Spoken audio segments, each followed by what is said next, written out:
As Anders Breivik arrived in court, apparently calm and relaxed, there was already an expectation that day 5 would be the most difficult yet for the families of those he killed. And so it was. Away from the courtroom camera, Breivik's defence team asked him to talk through the moment he killed each of his 69 victims on the island. So harrowing was the evidence that was to come, even Breivik suggested that some may want to leave the room before he began. No one did. And so he took everyone back to that day in July last year. Arriving dressed as a policeman, the first 2 people he met were to be the first 2 he would kill. Monica Borsi organised the island's youth camp. She was known as Mother Utoya. She, together with Trond Bernsen, an off-duty police officer, quickly became suspicious of Breivik. The 2 stood with Breivik at the island's pier.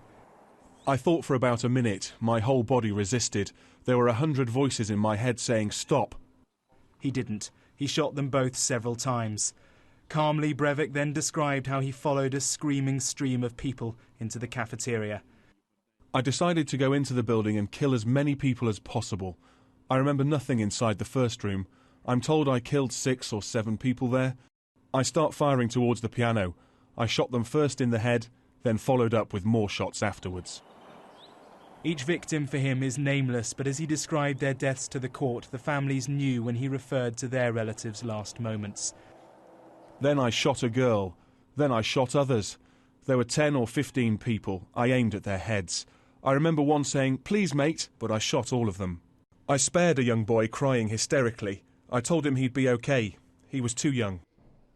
He said it all with no emotion. Those in court say he relaxed back in his chair and even appeared to express some enthusiasm. He was asked how he would describe himself. I had normal emotions until 2006 when I started my training.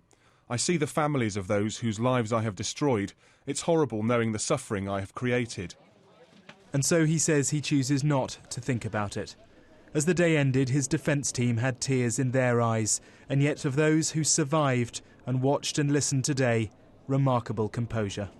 It's difficult to describe it, I suppose. Being there during the attack, it sets the bar fairly high. Once you've been through that, then hearing yet another description of it is not going to have such an emotional impact.